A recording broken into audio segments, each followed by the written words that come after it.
बंधन है।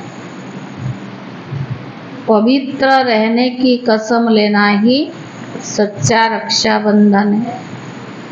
बाप कल्प में एक ही बार यह राखी तुम बच्चों को बांधते।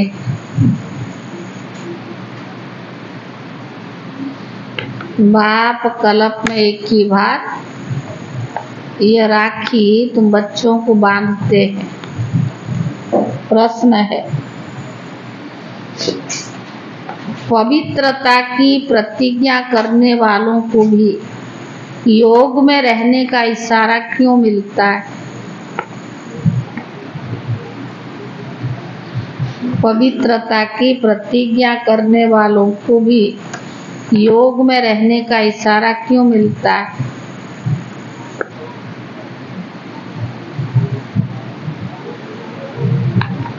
उत्तर है, क्योंकि योग की शक्ति से ही वायुमंडल को शांत बना सकते।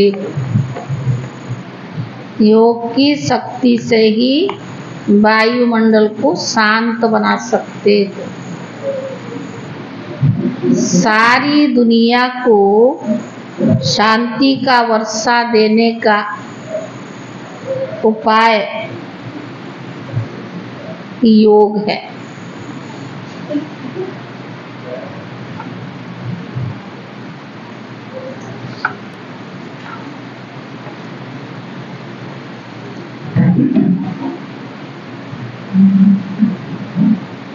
तुम बाप को याद करते हो विश्व में शांति फैलाने के लिए। जितना बाप को याद करेंगे उतना माया का असर नहीं होगा। जितना बाप को याद करेंगे उतना माया का असर नहीं होगा। बाप का यही फरमान है, बच्चे अशरीर भव। गीत है, भैया मेरे राखी के बंधन को निभाना। ओम शांति। बेहद के बाप का बच्चों के प्रति फरमान है कि अशरीर होकर के रहो, अर्थात अपने को आत्मा निश्चय कर इन कर्मेंद्रियों से अपने को अलग समझो। यह शरीर डिपेंड करता ही आत्मा के ऊपर। आत्मा अलग हो जाती है तो शरीर कोई काम का चीज नहीं रहता है, जिसको फिर जलाया जाता है। जब आत्मा निकल जाती है तो जैसे मुर्दा यानी कीचड़ा हो जाता है। कीचड़ा फिर जलाया जाता है। जब बाबा ने कहा, कहते हैं कि इस कीचड़े को अब जला दो, आत्मा बिगर ये शरीर कोई काम का है नहीं। तो हम आत्मा इमॉर्टल है। यह शरीर पाठ बजाने के लिए मिलता है। यह विनाशी है और आत्मा निकल जाती है तो ये शरीर कोई काम का नहीं रहता है, बदबू हो जाती है ना। शरीर के बिगर आत्मा साइलेंस में रहती है। बाबा समझाते हैं, तुम्हारी आत्मा की स्वधर्म ही साइलेंस है। तुम जानते हो हम वास्तव में परम धाम की रहने वाली है। परमात्मा भी वहाँ रहते हैं। जब कोई दुख होता है तो बाप को याद करते हैं, मुझे इस दुख से छुड़ाओ। आत्मा ही सुख और दुख में आती है। बहुत सन्यासी आदि है जो कहते आत्मा निर्लिप्त है, परंतु नहीं, आत्मा में ही खाद पड़ती है। सच्चे सोने में सिल्वर पड़ती है तो सोना 24 कैरेट से 22 कैरेट बन जाता है। तो बाबा ने कहा, सच्चे सोने में खाद डालते हैं तो जेवर मूल्य में का हो जाता है। आत्मा ही मुख्य है। आत्माओं का बाप है परमात्मा। वही आकर इस समय बच्चों को कहते अब शरीर का बांध छोड़ दो। मैं आत्मा हूँ, बाप के पास जाता हूँ। हम है पांडव। पांडवों का प्लान यह है, पहले यादव यूरोपवासी, फिर कौरव, और यह है पांडव। बराबर महाभारी लड़ाई लगी और फिर जय जयकार हो गया। यह राजयुग है ही नई दुनिया स्वर्ग के लिए। पांडवों की जय जयकार हुई और सब खलास हो गए। जय जयकार होती है कब? सतयुग में। राखी का त्योहार भारतवासी मनाते हैं, राखी बांधते हैं और बच्चे जानते हैं राखी एक ही बार बांधते हैं। तो बाबा ने कहा फिर हम 21 जन्म पवित्र रहते हैं, तो जरूर कलयुग अंत में राखी बांधने वाला भी चाहिए। राखी कौन आकर बांधते? कौन प्रतिज्ञा कराते हैं? स्वयं बाप है, और जो उनके वंशावली ब्राह्मण है। सच्चे सच्चे ब्राह्मण तो तुम बच्चे हो। ब्राह्मण ही राखी बांधते हैं, बहन भाई को बांधते हैं। यह भी झूठी बनावट है। बुजुर्ग लोग जानते हैं आगे कौन? हाँ, ब्राह्मण ही राखी बांधते थे, बहन भाई को बांधे, ये झूठी बनावटी है। तो बाबा ने कहा वह कोई ऐसे नहीं कहते कि तुमको पवित्र रहना है। जो ब्राह्मण राखी बांधते हैं वो कोई नहीं कहते कि तुमको पवित्र रहना है। तो बाबा ने कहा वह तो कोई ऐसे नहीं कहते हैं, पवित्रता को वो जानते ही नहीं है। जो दुनिया में ब्राह्मण राखी बांधते थे वो पवित्रता को नहीं जानते। यह राखी उत्सव जरूर संगम पर ही हुआ है। कितना वर्ष हुआ? 5000 वर्ष। संगम पर बाबा ने राखी बांधी, फिर हम सतयुग त्रेता अंत तक पवित्र रहे। भक्ति मार्ग में यह राखी त्योहार शुरू हो गया। कहते उत्सव परंपरा से मनाते आए हैं, परंतु ऐसा तो है नहीं। 5000 वर्ष में हम एक ही बार राखी बांधते हैं। जब द्वापर से पतित बनते हैं तो वर्ष वर्ष राखी बांधते हैं, क्योंकि अपवित्र बनते हैं ना। जैसे वर्ष वर्ष रावण को जलाते हैं, वैसे वर्ष वर्ष राखी भी बांधते हैं, क्योंकि अपवित्र बनते हैं। वास्तव में इनका अर्थ तुम बच्चे ही समझते हो। बाबा आकर कहते बच्चे प्रतिज्ञा करो। राखी बांधने से कुछ नहीं होता।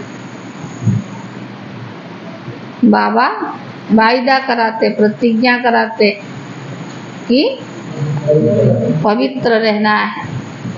यह तो कसम उठाया जाता कि बाबा हम अभी पवित्र रहेंगे। तो ड्रामा में इन उत्सवों की भी नोंद है। सतयुग त्रेता में राखी बांधने की दरकार नहीं रहती है। वह है ही वाइसलेस वर्ल्ड। इस समय अपने ही चढ़ती कला है, फिर तो उतरना होता है। हम फिर तो स्वसतो प्रधान देवता बनेंगे। ब्राह्मण कहते हम अभी ईश्वर की संतान है, फिर तो देवता बनते हैं। बनाने वाला भी परम पिता परमात्मा है। मनुष्य से देवता निराकार परमात्मा ही बनाते हैं, मनुष्य नहीं बना सकते हैं। इन्होंने मनुष्य का नाम डाल दिया है। श्री कृष्ण को फिर द्वापर में ले गए। तुम पति से पावन कलयुग अंत में बनते हो, फिर सतयुग आना तो है ही। अगर द्वापर में आए फिर कलयुग का नाम गुम हो जाना चाहिए। ये रॉन्ग बातें हैं। जब रॉन्ग हो जाता है तब आकर बाबा उन्हें राइट बनाए।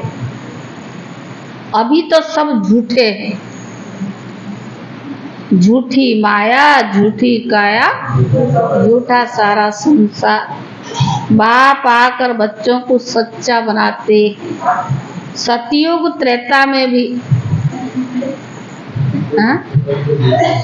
कभी झूठ भी नहीं बोलते हैं। यहाँ तो पाप करते रहते हैं और झूठ बोलते रहते हैं। पाप आत्माओं को पुण्य आत्मा तो बाप ही तो बनाएंगे ना। जैसे दीप माला पर सारे वर्ष का हिसाब किताब चुक्त करते हैं ना, तुम्हारा फिर आधा कल्प का जो पापों का खाता है वह वसम होता है और पुण्य का खाता जमा करते जाते हो। यहाँ ही जमा करेंगे तब 21 जन्मों के लिए फल मिलेगा। बाबा को याद करने से ही विकर्म विनाश होंगे। माया कोई पाप नहीं, नया कोई भी पाप नहीं करना चाहिए। जो हुआ है उसको तो खत्म करना, अब कोई नया नहीं करना है। तुम पुराना खाता खलास करना है। बाप बतलाते हैं, बाबा हमसे ये पाप हुआ है। बाबा को बतलाते कि बाबा हमारे से ये पाप हुआ है। अच्छा, आधा माफ है। इस जीवन में भी छोटेपन में पाप किया है, वह भी बतलाने से आधा दंड कट जाएगा। इस जीवन में छोटेपन में भी कई पाप किया है, बाकी आधा के लिए फिर मेहनत करनी पड़ेगी। इस जन्म की जीवन कहानी से आगे का भी पता पड़ जाता है, क्योंकि संस्कार तो ले आते हैं ना। फिर उनकी अवस्था का पता पड़ता है। यह तो समझते दिन प्रतिदिन नीचे गिरते ही आए। दुनिया तमो प्रधान बनती जाती है और पाप बढ़ते जाते हैं। फिर पतित पावन बाप आकर राखी बंधवाते हैं, बांधते हैं। राखी बांधते अर्थात प्रतिज्ञा करते। किस चीज का? पवित्रता। प्रतिज्ञा कराते, तुम पवित्र बन जाते हो। परंपरा अर्थात हर 5000 वर्ष के बाद ये सच्ची सच्ची राखी बाप से बंधवाते हैं। फिर उसकी रस्म रिवाज आधा कल्प चलती है। उसका महत्व तो बहुत है। पहले महत्व जो राखी बांधते हैं उनका उत्सव मुख्य है। ऊंचते ऊंचा उत्सव है शिव जयंती। बाबा ने कहा शिव जयंती, जिसका कोई को पता नहीं कब आए, क्या आकर किया। इब्राहिम, बौद्धि, क्राइस्ट आदि सब कब आए और ये सब जानते हैं। उन्होंने आगे सतयुग त्रेता में क्या किया था वो हिस्ट्री कोई नहीं जानता है। तो बाबा ने कहा देवी देवताओं की राजधानी कैसे स्थापन हुई, कितना समय चली, यह कोई भी नहीं जानते। मुख से कहते सतयुग लक्ष्मी नारायण सर्वगुण संपन्न 16 कला संपूर्ण निर्विकारी थे। लक्ष्मी नारायण हुए महाराजा महारानी। उन्हों का बचपन भी चाहिए, बच्चों का किसको पता ही नहीं है। राधे कृष्ण को फिर उल्टा द्वापर में ले जाते हैं। यह मनुष्य की अपनी कल्पना है। सतयुग की आयु भी लाखों वर्ष लिख दी है, इतनी तो होनी नहीं चाहिए। खुद भी कहते 3000 वर्ष बिफोर क्राइस्ट बराबर देवी देवताओं का राज्य था। फिर सतयुग को इतने वर्ष क्यों देते? सहज बात है ना, परंतु माया क्या बना दी? पत्थर बुद्धि। पत्थर बुद्धि बना देती है, जो बिल्कुल भूल जाते हैं कि हम सो देवी देवता थे। नंबर 1 ही है जब वो नारायण बनता है।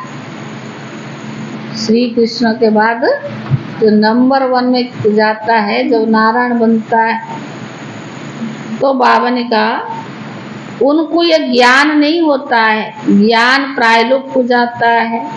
बाबा कहते अभी मैं तुमको ज्ञान देता हूँ मनुष्य से देवता बनने की। देवता बन गए फिर कब क्या सिखलाने की दरकार नहीं। तो राखी का उत्सव भी तुम जानते हो, यह सब उत्सव वर्ष वर्ष होते हैं। कुंभ के मेला, सागर नदी का मेला भी बड़ा भारी लगता है। अगर सागर और ब्रह्मपुत्रा नदी का मेला मशहूर है, सागर तो बाप है, उनसे पहले ये ब्रह्मपुत्रा निकली है, फिर वृद्धि होती जाती है। सागर और ब्रह्मपुत्रा का मेला देखने में आता है, वहाँ फिर है नदियों का मेला। उनमें भी साफ पानी और मैला पानी दिखाई पड़ता है। वहाँ भी हर वर्ष मेला लगता है। वर्ष वर्ष जाकर पति से पावन बनने का स्नान करते हैं। अभी तुम बच्चे संगम युग पर हो। बराबर इस समय तुम ज्ञान सागर से आकर मिलते हो। यह संगम का सुहावना समय, जबकि तुम आत्माओं को परमात्मा बाप से मिलना होता है।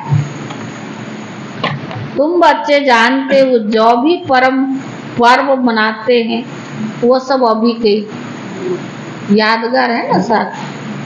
आज है रक्षाबंधन, बाबा थोड़ी सी राखी लेकर के आए। अब बाबा पूछते हैं किसको सी बाबा से राखी बंधवानी है? हाँ? किसको बंधवानी है?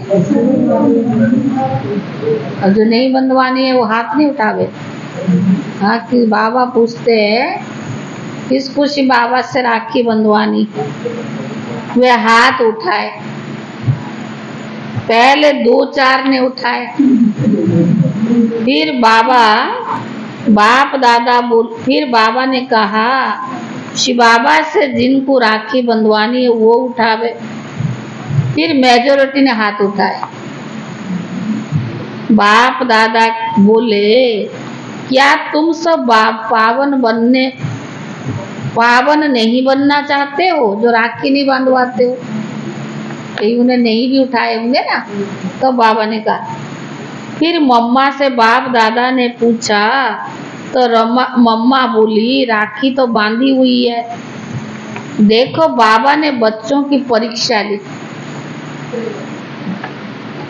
नए जो आए उनके लिए तो ठीक है, लेकिन जो बाबा के बच्चे पहले से प्रतिज्ञा ली है तो बाबा ने ऐसे प्रश्न पूछा। तो सभी ने, कुछ ने हाथ उठाया, फिर कुछ ने और उठा लिया, दोबारा पूछा, कोई ने उठाया भी नहीं। तो बाबा ने मम्मा से पूछा। मम्मा बोली कि पहले से तो राखी बंधी हुई है। तो बाबा ने कहा देखो बच्चों की परीक्षा ली, सब फेल हो गए। मम्मा ने ठीक कहा, अरे तुम पवित्र तो हो ही, बाकी ज्ञान की धारणा पर मदार है।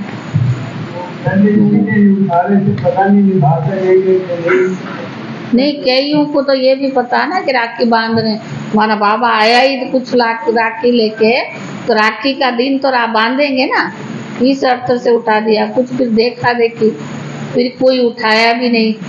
तो बाबा ने कहा खजाना तो मिलता ही रहेगा, जब तक जीते हो तब तक खजाना इकट्ठा करते रहो। पवित्र तो तुम हो, परंतु याद में रहने से तुम वायुमंडल को शांत बनाते हो। सारी दुनिया को शांति का वर्षा दे रही हो। पवित्रता की ही प्रतिज्ञा की जाती है। बाप को याद करते हो, शांति फैलाने के लिए। यह भी तुम जानते हो जितना बाप को याद करेंगे माया का असर नहीं होगा। माया के तूफान भी आते हैं ना। बाप तुम बच्चों को पढ़ाकर त्रिकालदर्शी बना रहे। ड्रामा के आदि मध्य अंत को तुम बच्चे जानते हो। तुम्हारा ये भूलना भी ड्रामा में नूंद है। इसीलिए फिर से मुझे आना पड़ता है। कल्प में बाबा एक बार आता है। अगर नहीं भूलोगे तो बाबा को आना ही नहीं। तो बाबा ने कहा बाप को आना पड़ता है। तुम बच्चों को राजयोग सिखलाने शिव जयंती मनाते परंतु अर्थ नहीं समझते। बाबा ने राखी लाई थी क्योंकि क्यों बाबा ने पूछा था। बाबा राखी बंधवाने आए, कोई राखी बांधोगे? तो बाबा ने इसका बता रहा है कि बाबा राखी लाई थी क्योंकि एक नया बच्चा आया था। यह पान का बीड़ा उठाना होता है ना। बाबा हम राखी बंधवाते हैं। हम पवित्र बन क्यों नहीं बेहद के बाप से वर्षा लेंगे, क्योंकि इनमें पवित्रता ही पास्ट है। बेहद का बाप कहते आधा कल्प तुमने विषय गटर में बहुत गोते खाए। यह है कुंभी पार्क नर्क। 63 जन्म गोते खाए। अब प्रतिज्ञा करो बाबा अभी हम पवित्र दुनिया में चल सुख का वर्षा जरूर लूंगा, परंतु हिम्मत नहीं देखते। यह है ज्ञानमान सरोवर। इनमें ज्ञान स्नान करने से मनुष्य स्वर्ग की परी बन जाते हैं। भारतवासी लक्ष्मी नारायण आदि के मंदिर बनाते, परंतु उनको पता थोड़ी है कि वो कब आए थे। तो यह हुई अंधश्रद्धा। तुम बच्चों को अब बाबा ने आप समान मास्टर ज्ञान सागर बनाया है। जैसे बैरिस्टर पढ़कर आप समान बनाते हैं, फिर नंबर बार पुरुषार्थ अनुसार पास होते हैं। यह पढ़ाई है, एम ऑब्जेक्ट है। क्लियर लिखा हुआ है। शिव बाबा का भी चित्र है, परंतु समझते कुछ नहीं। गाते हैं पतित पद पावन सीताराम। यह है ही रावण संप्रदाय। इसीलिए बाबा कहते अपनी शकल तो देखो। क्या देखो?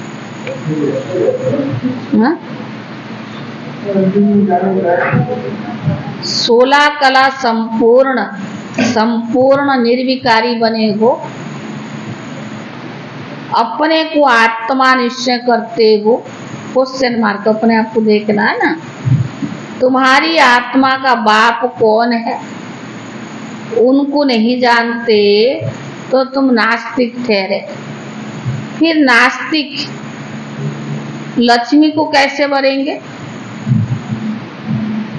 तुम जानते हो बराबर हम बंदर संप्रदाय थे, अब हम श्री नारायण को भरने लायक बनते हैं। बाबा कहते मैं तुमको माया रावण के राज्य से लिबरेट करने आया हूँ। फिर रावण का भूत कभी जलाएंगे ही नहीं। यह समझने की बात है ना। जितना अच्छा पुरुषार्थ करेंगे उतना अच्छा वर्षा पाएंगे। बाबा बता सकते हैं इस समय के पुरुषार्थ अनुसार क्या बनेंगे। आजकल मनुष्य की मौत तो बड़ी सस्ती हो गई है। वहां तो समय पर आयु पूरी हुई झट मालूम पड़ेगा हमको ये चोला छोड़कर दूसरा लेना है। नई नई आत्मा आती है तो पहले पहले उनकी महिमा भी होती है, फिर कम हो जाती है।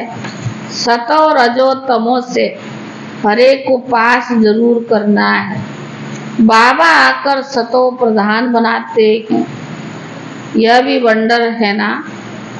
इतनी करोड़ आत्माओं को अपना अविनाशी पाठ भी मिला हुआ है जो कभी विनाश हो ही नहीं सकता। आत्मा इतनी छोटी सी बिंदी है और उनमें सारा अविनाशी पाठ नूंदा हुआ है। इसको क्या कहेंगे? कुदरत कहा जाता है ना। नया कोई इन बातों को समझ ना सके, बड़ी गुह्य बातें। शिव का रूप तो है, शिव का रूप तो ये दिखाते हैं ना। अगर हम इनका रूप बदला दे देते तो क्या इनकी तो दुनिया ही न्यारी है। तो बाबा ने कहा ये नई दुनिया के लिए नई बातें हैं, अभी तुम सुनते हो, फिर कल्प के बाद भी तुम बच्चे ही आकर सुनेंगे। तो पतित पावन ने प्रतिज्ञा कराई थी, जिन्होंने ये प्रतिज्ञा की वो स्वर्ग का मालिक बन गए। इसीलिए ये त्योहार मनाया जाता है। सच्चे सच्चे ब्राह्मण तो तुम बच्चे हो। सरस्वती ब्राह्मणी ऊंची गाई जाती। इसमें क्या है? सरस्वती ब्राह्मणी ऊंची गाई जाती। अच्छा मीठे मीठे सिकीले दे बच्चों प्रति माता पिता बाप दादा का याद प्यार और गुड मॉर्निंग। रूहानी बाप की रूहानी बच्चों को नमस्ते और रूहानी बच्चों की तरफ से रूहानी बाप दादा को याद प्यार और नमस्ते नमस्ते। धारणा के लिए मुख्य सार। पहला है पुराने विकर्मों का खाता तलाश कर पुण्य का खाता जमा करना है। याद में रहे शांति का वायुमंडल बनाना है। याद में रहे शांति का वायुमंडल बनाना है। दूसरा, पवित्रता की प्रतिज्ञा कर पवित्र रहने की सच्ची राखी हरेक को बांधनी है। पवित्रता की प्रतिज्ञा कर पवित्र रहने की सच्ची राखी हरेक को बांधनी है। वरदान, सदा दिल खुश मिठाई खाने और खिलाने वाले सच्चे सेवाधारी खुश मिजाज भव। सदा दिल खुश मिठाई खाने और खिलाने वाले सच्चे सेवाधारी खुश मिजाज भव। जो रोज अमृत वेले दिल खुश मिठाई खाते हैं वे स्वयं भी सारा दिन खुश रहते हैं और दूसरे भी उनको देखकर खुश होते हैं। कब? जो रोज अमृत वेले दिल खुश मिठाई खाते हैं वे स्वयं भी सारा दिन खुश रहते हैं और दूसरे भी उनको देखकर खुश रहते हैं। यह दिल खुश की खुराक कैसे भी परिस्थिति को छोटा बना देती।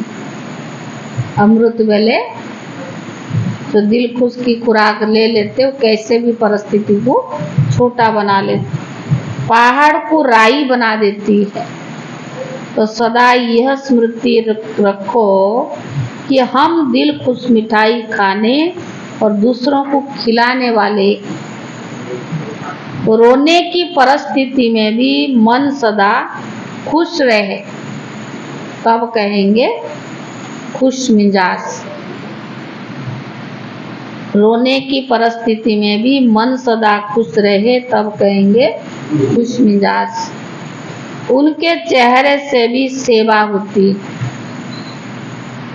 उनकी सूरत ज्ञान की सीरत को प्रत्यक्ष करती। स्लोगन, जिसके हर संकल्प से अनेकों को श्रेष्ठ जीवन बनाने की प्रेरणा प्राप्त हो, वही पुण्य आत्मा है। जिसके हर संकल्प से अनेकों को श्रेष्ठ जीवन बनाने की प्रेरणा प्राप्त हो, वही पुण्य आत्मा है। आज का अव्यक्त इशारा है। आज 30 तारीख है। आज भोग लगने के बाद राखी का काम चालू होगा, लेकिन जो बहनों ने कल राखी बांध लिए हैं वो भोग लेके चले जाएंगे। फिर पहले भाइयों को ही हम राखी बांधेंगे, क्योंकि 2 दिन चलता है ना, फिर लेट हो जाएगा। हालांकि पहले जैसे हम एक एक को दृष्टि देते थे, राखी बंधवाते थे, अब तो समय ही चला गया। इतना बिजी हो गए सभी, दृष्टि लेने की भी फुर्सत नहीं है। वो कहता हमें जल्दी बांधो, वो कहता हमें जल्दी बांधो। वक्त की बात है, लेकिन सारी कमाई हमारी योग के आधार पर है। हम साल में एक ही बार तो दृष्टि का लेन देन करते हैं ना, तो बाबा जो हमें इतनी शक्तिशाली बनाना चाहता है, उसका मूल आधार क्या? योग। आज बाबा ने कहा ना, बाबा योग सिखाता है। लेकिन ये संगम युग पर हमें थोड़ा सा समय है, पता नहीं कब क्या होगा, कुछ पता नहीं है। आप सब देखते हैं समय अनुसार हर चीज बदलता जा रहा है और बहुत जल्दी बदल रहा है। कोई ना कोई परिस्थिति, कोई ना कोई मनोस्थिति हर एक के साथ चला ही आ रहा है, अति की ओर जा रहा है। तो ऐसे समय पर सिर्फ अगर हमारे साथ देता है, वो क्या है? योग की ताकत। तो इसलिए थोड़ा शांति से सब बाबा की याद में राखी बांध करके जावे। भगवान राखी बांध रहा है, शरीरधारी को देखना तो बेकार ही है। कोई बांधे या ना बांधे उनको नहीं देखना। बाबा स्वयं, आज बाबा ने कहा ना मैं बच्चों के लिए राखी लेकर के आई, तो भगवान हमारी राखी बांध रहा है और हमें हर पल रक्षा भी कर रहा है। अगर आपके हाथ में राखी बंधी हुई है, आपकी मन दृढ़ संकल्प से भरा हुआ है, परिस्थिति आएगी चाहे शारीर की, चाहे व्यक्ति, वस्तु, वैभव किसकी, लेकिन आपको कोई हिला नहीं सकता, क्योंकि भगवान का रक्षा कवच हमारे साथ है। इसीलिए बिना मर्यादा का कोई काम करना नहीं। बेपरवाह तो वही चलेगा ना, बिना मर्यादा का। अपनी हिसाब से चलना, बाबा की मत पर नहीं चलना, निमित्त बने हुए को डोंट केयर करना, यह अमर्यादा ही तो है। बाबा ने तो मर्यादा पूर्वक हमारे हाथ में पवित्रता की राखी बांधी है। इसीलिए बाबा का, भगवान का बंधा हुआ राखी हमें हर पल मदद भी करता है और रक्षा भी करता है। आज का अव्यक्त इशारा। कई बच्चे कहते जब योग में बैठते तो आत्मा अभिमानी होने के बदले सेवा याद आती है, लेकिन ऐसा नहीं होना चाहिए, क्योंकि लास्ट समय अगर शरीर बनने के बजाय कोई सेवा का संकल्प चला तो सेकंड में पेपर में फेल हो जाएंगे। उस समय सिवाय बाप के निराकारी, निर्विकारी, निरहंकारी और कुछ भी याद नहीं। सेवा में फिर साकार में आ जाएंगे। इसीलिए जिस समय जो चाहे वह स्थिति में नहीं तो धोखा मिल जाएगा। ओम शांति।